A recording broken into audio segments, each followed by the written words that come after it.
Well, the City of Toronto continues to look into solving the homelessness crisis, and on a morning where it feels like minus 23 outside, it's as important and relevant as ever. But this also includes a recent call for proposals into tiny homes and micro shelters. Now, among the current applicants right now is Two Steps Home. The nonprofit is one of many organizations that says there is a big hurdle to the pilot project, and that is finding the land to put the tiny homes on. Joining us live now this morning from Two Steps Home are Robert Raynor and John Van Nostrand. Gentlemen, good morning. Good to speak to both of you about this. And, we talked about this just in conditions like this. They've opened up additional warming centers in the city, very vulnerable populations out there.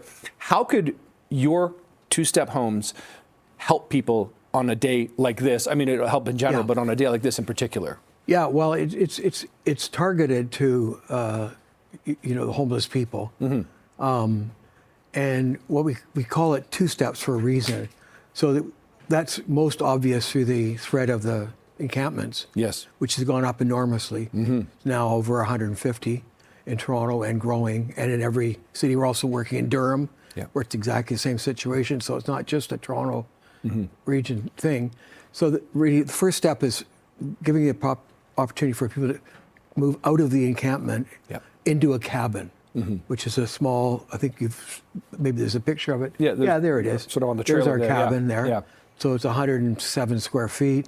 There's the inside. It's actually quite roomy. It's all wood. It's all air conditioned and electricity, et cetera. Heated as well? Yeah, heated, So, and so there's 50 of those plus or minus depending on the situation. Yeah. And then we have shared facilities, one for all the water, sanitation, and the other for dining and meals and that kind of thing. I see.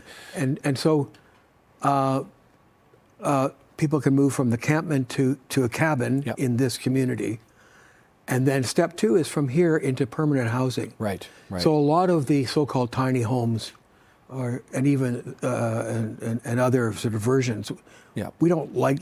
We use a different term. We call it cabin. Yeah, I understand. Because this tiny home just means tiny forever. Also, a lot of them don't have, they're there as tiny homes.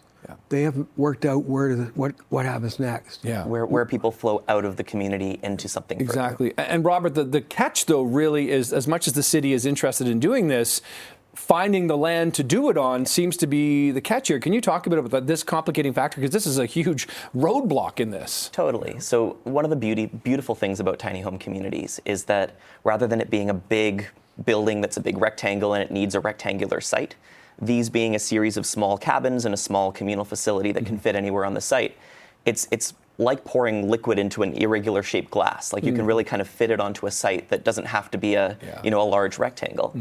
So they can really fit anywhere. In the city, our organization is looking for 3/4 of an acre.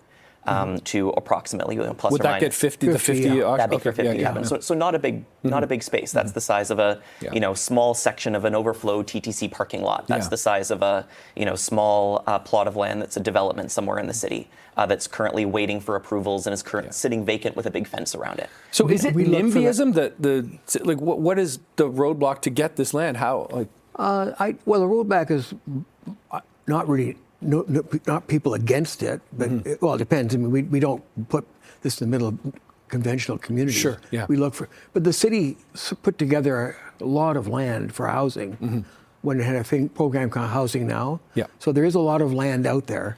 You just have to find it. And we mapped all that. Yeah. We mapped where the encampments were, and then we could look at, and then we map where future housing is going to be, because what happens in our situation is, after the 4 or 5 years in the cabin community, we would expect them to move on to permanent housing nearby. So they're in the same geography. So you're not losing your sense of community that's tied to that exactly. location. Right. So this is encouraging, I suppose, on the one hand, that the city is into this, Robert, but the problem here is the execution of it, really, effectively. So how hopeful would you say you are as we kind of try to wrap up here a little bit? Yeah, we've been looking, we've been talking with the City of Toronto for the past 3-ish years or so, kind of pushing this model forward, starting to explain how this not only, how this really supports their existing homelessness strategy, right? This is an additional way to support getting people from encampments flowing through into making people succeed in permanent housing. Right? Getting them decompressed and ready for that permanent housing when it happens. I think we're hopeful.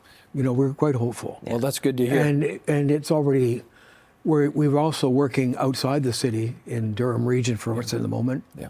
They're very, very keen on it. Okay. So it's going to happen. All right. Well, that is good to hear. John, Robert, appreciate the time this morning. Thank you for what you're doing. Thanks for Appreciate your this. time. Good to talk to both of you. Same Thank to you you. very much.